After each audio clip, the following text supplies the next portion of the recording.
बाढ़ और कटाव प्रभावित क्षेत्रों में सरकार की तरफ से कोई सुविधा नहीं है। बाढ़ और कटाव प्रभावित क्षेत्रों में न तो सरकार दिखाई देती है और न ही आपदा काल में मिलने वाली सरकारी योजनाओं का लाभ लोगों तक पहुंच रहा है। सरकार और नकली नेता सिर्फ वोट मांगने आते हैं, उसके बाद 5 साल के लिए गायब हो जाते हैं। सरकारों का यही काम होता है कि लोगों की मदद करे, उनकी समस्याओं को दूर करे, परंतु नकली नेताओं को यहाँ फुर्सत नहीं होती। जिन्होंने उनको जनप्रतिनिधि बनाया उसका क्या हाल है और वो किस हालात में रह रहे हैं।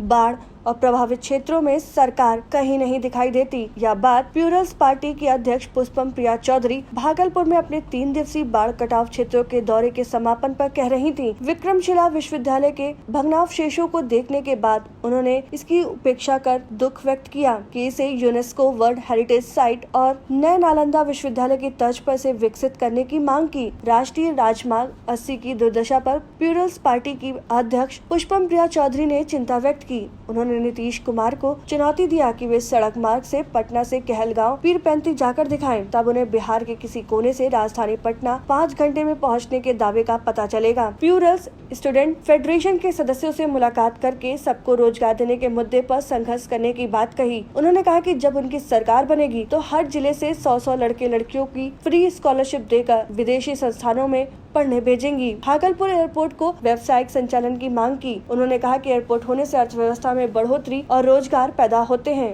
विशेषकर सूरत भागलपुर ट्रेन की तर्ज पर गुजरात महाराष्ट्र के टेक्सटाइल केंद्रों और भागलपुर के बीच विशेष वायुयान शुरू हो, ताकि दोनों जगहों के व्यापारी परस्पर व्यापार मजबूत कर सके। अपने कार्यकर्ताओं को संबोधित करते हुए प्यूरल्स पार्टी के अध्यक्ष ने कहा कि बाढ़ और कटाव प्रभावित लोगों की समस्याओं को शासन प्रशासन के समक्ष रखे। उन्होंने कार्यकर्ताओं से आगे कहा कि बिहार के नकली नेताओं ने बाढ़ को लूटने का एक अवसर बना लिया है। सारी बांध सरकारी योजनाएं कागज पर ही सीमित है। प्यूरल्स पार्टी के कार्यकर्ताओं का यह दायित्व है कि जनता को उनका हक दिलाने में मदद करे। भागलपुर के बाढ़ कटाव के इस 3 दिवसीय दौरे में राष्ट्रीय महासचिव अनुपम सुमन, प्रेस सचिव मुकेश कुमार, प्रमंडल प्रभारी काशिप कांत, जिला अध्यक्ष डॉक्टर संध्या यादव, जिला सचिव निधि भूषण, पीरपैंती से प्यूरल्स के उम्मीदवार रहे दिलीप पासवान, सुनील सौरभ और गौरीशंकर विद्यार्थी, सोमनाथ चौधरी, व्योम यादव सहित सैकड़ों कार्यकर्ता मौजूद थे।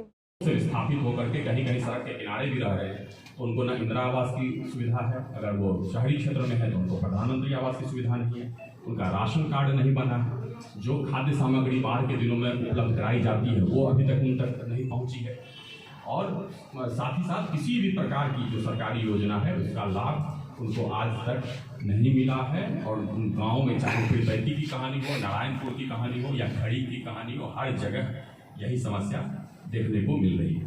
तो उन बिंदुओं पर हमारी जो पुष्पम प्रिया चौधरी जी हैं, इन्होंने हर जगह जाकर के लोगों से बात की है, लोगों की समस्याओं को जाना है और उस मुद्दे को लगातार वो उठाती रही हैं सोशल मीडिया और आप लोगों के माध्यम से। तो यह एक बाढ़ और कटाव की यात्रा हुई। जो इसके अलावा जो फसल बीमा के मुद्दे को भी मैडम ने उठाया है, फसल बीमा लोगों को नहीं मिल रहा है, जो फसल डूब जाते हैं, मवेशियों के लिए सहायता मिलनी चाहिए वो नहीं मिल रही है, उनका चारा भी नहीं मिल रहा है। और एक नीतीश जी की बड़ी प्रिय फेवरेट योजना रही है, मैं खुद उसका साक्षी रहा हूँ 2010 से। एक उनकी योजना है कि बाढ़ आश्रयनी स्थल बने।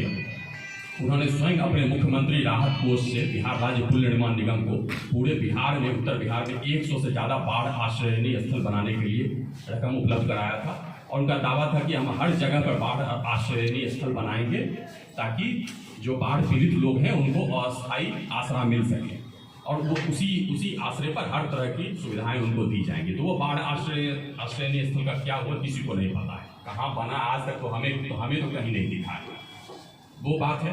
दूसरी बात यह है कि जो कैंप में लोग रहते हैं, तथाकथित कैंप जो कागजों पर चलते हैं, जिसमें नीतीश जी की एक और स्कीम है, योजना है कि वो प्रति परिवार 6,000 रुपया मुहैया करवाते हैं, जिसमें डीएम को रिपोर्ट भेजनी होती है और उस रिपोर्ट के बेसिस पे मुख्यमंत्री राहत कोष से और आपदा प्रबंधन विभाग से 6,000 रुपया प्रति परिवार बाल्टी के लिए, तेल के लिए, कपड़े के लिए, बर्तन के लिए उपलब्ध कराए जाते हैं। वो भी आज तक किसी भी बाढ़ पीड़ित ने यह नहीं बताया कि हमें हमारे परिवार को राशि मिली।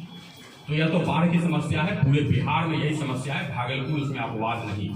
उसके अलावा हम मैडम का जहाँ दौरा होता है वहाँ जो विभिन्न प्रकार के मुद्दे हैं उन मुद्दों को उठाने का वो कार्य करती हैं।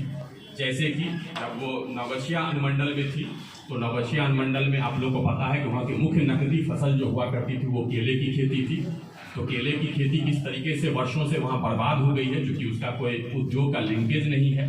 बाढ़ में जब वो डूब जाता है तो फसल बीमा की सुविधा नहीं मिलती है, तो किसान धीरे धीरे केले की खेती से भी विमुख हो रहे हैं। और इस बात को भी वहाँ किसानों से बात करके मैडम ने जाना है और इस बात को भी जोर शोर से वो उठाएंगे। लेकिन उसकी मूल समस्या यही है कि चूंकि क्षेत्र में कोई केला प्रोसेसिंग प्लांट नहीं है तो केले की खेती दिनों दिन बर्बाद होती जाएगी। इसी तरीके से कल पीरपैंती में जब मैडम थी तो वहाँ जो विक्रमशिला का धरोहर है, उस विक्रमशिला धरोहर की भी मैडम ने यात्रा की है। कि इनका परिवार तो गांव आता ही नहीं। आप उसी गांव से आए क्या? ये हमारी ग्राउंड रिपोर्टिंग है। मैं आपको ग्राउंड की दो चीजें बताऊंगी। परिवारवाद से मुझे सख्त नफरत है। पहले तो वो बहुत ही क्लियर कर, ये मेरे बाप की पार्टी नहीं है, ये मेरी पार्टी है, ये मैंने खोली थी। अगर मुझे पावर चाहिए था, आप सब बहुत ही दिमाग वाले लोग हैं, बिहार में आपको पता है राजनीति कैसे होती है, आपको भी समझ में आ रहा होगा कि मैंने कितना मुश्किल रास्ता चुना है। इस जगह के जो राजा नंद हैं उनसे टक्कर ले लिया, आपको भी पता है। और सबसे पहले जिसके खिलाफ मैं गई हूँ वो मेरे खुद के परिवार के लोग हैं। आपको तो ग्राउंड की सारी जानकारी है, आपको तो पता होगा कि मेरे परिवार के ही लोगों ने जो विधायक बन गए खुलेआम मुझे गाली दी है, ये तो पता करके ही आए होंगे। परिवारवाद को खत्म करना पड़ेगा।